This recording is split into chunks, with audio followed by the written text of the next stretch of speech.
নিত্য নতুন রেসিপির আপডেট পেতে এক্ষুনি সাবস্ক্রাইব করুন আমাদের চ্যানেলকে এবং প্রেস করুন বেল বাটনে। এমবি কিচেনের দর্শকদের স্বাগত। আজ আমি বিয়েবাড়ির স্টাইলে দই মাছের রেসিপি শেয়ার করব। জনপ্রিয় এই পদ বানাতে আমি নিয়েছি রুই মাছের 5টি পিস। এর জায়গায় যে কোনো বড় মাছ নেওয়া যেতে পারে। টক দই নিয়েছি 2 টেবিল চামচ, কাজু কিশমিশ বাটা আছে 2 টেবিল চামচ, 4-5টি ধনেপাতা কুচি করে নিয়েছি, 1 চিমটে মতো হলুদ নেব, স্বাদ অনুযায়ী লবণ দেব, স্বাদ অনুযায়ী চিনি, 2টি এলাচ আছে, একটা গোটা টমেটোকে পিউরি করে নিয়েছি, একটা গোটা পেঁয়াজ বাটা আছে, 1 টেবিল চামচ আদা বাটা আছে, কাশ্মীরি লঙ্কার গুঁড়ো নেব প্রয়োজন মতো। আর মাছগুলো ভাজা এবং রান্না করার জন্য আমি সরষের তেল ব্যবহার করব, চাইলে সাদা তেলও ব্যবহার করা যেতে পারে। আমি মাছগুলো ভাজার জন্য প্যান বসিয়ে দিয়েছি। এবার মাছের মধ্যে স্বাদ অনুযায়ী লবণ এবং 1 চিমটে মতো হলুদ গুঁড়ো দিয়ে এটাকে ভালো করে মেখে নেব।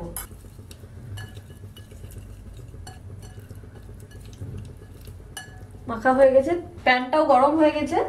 আমি এর মধ্যে আন্দাজ মতো 2 টেবিল চামচ মতো তেল দেব।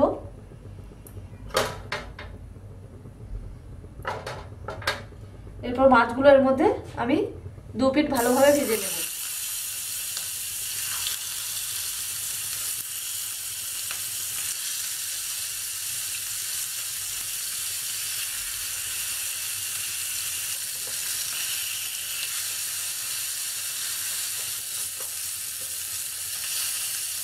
এক পিঠ ভাজা হয়ে গেছে, এবার আমি এগুলো উল্টে দিচ্ছি।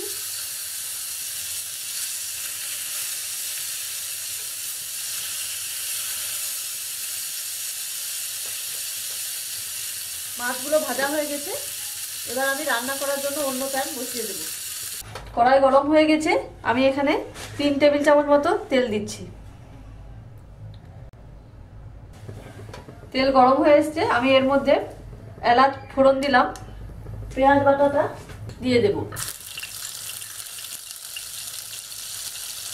সামান্য একটু লবণ দেব,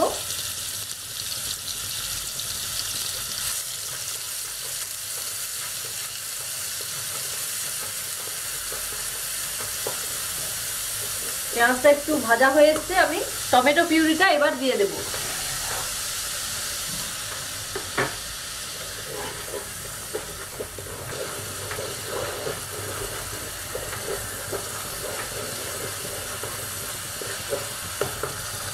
এটা একটু ভাজা ভাজা হোক, ততক্ষণ আমি যে টক দই নিয়েছি সেটা ভালোভাবে একটু ফেটিয়ে নেব। দই ফেটানো হয়ে গেছে, এবার আমি গ্যাসের আঁচটা একদম কমিয়ে দিয়ে দইটা আস্তে আস্তে এর সাথে মিশিয়ে দেব। সেই সঙ্গে আদা রসুন বাটাটা আমি দিয়ে দেব।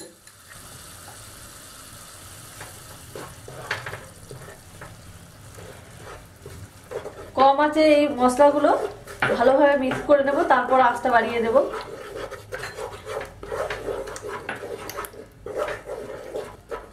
মেশানো হয়ে গেছে, এবার আমি আঁচ বাড়িয়ে ভালো করে কষিয়ে নেব।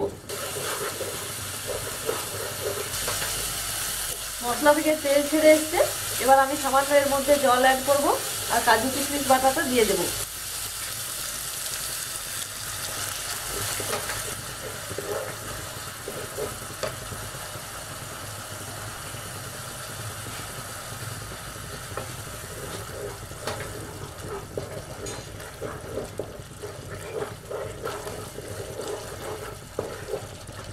এবার স্বাদ অনুযায়ী একটু চিনি, 1/2 টিস্পুন মতো কাশ্মীরি লঙ্কার গুঁড়ো মিশিয়ে দিলাম। এরপর আমি ভাজা মাছের পিসগুলো এর মধ্যে এক এক করে দিয়ে দেব।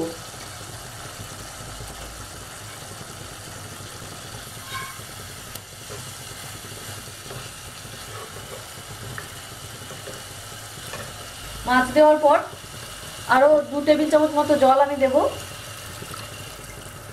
তারপর এটাকে মিনিট 5 গ্যাসটাকে একদম সিম করে ঢেকে রেখে দেব। 5 মিনিট হয়ে গেছে, আমি এবার ঢাকনা খুলে দেখে নেব। দেখুন মাছগুলো খুব সুন্দর হয়ে গেছে।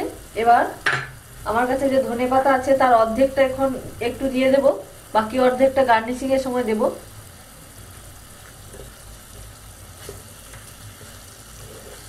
মাছ রান্না একদম হয়ে গেছে, আমি গ্যাস অফ করে দিচ্ছি। এবার আমি এটাকে সার্ভ করে দেবো। দেখতে যেমন সুন্দর, খেতে তেমনি সুস্বাদু দই মাছের এই রেসিপি আমি সার্ভ করে দিয়েছি।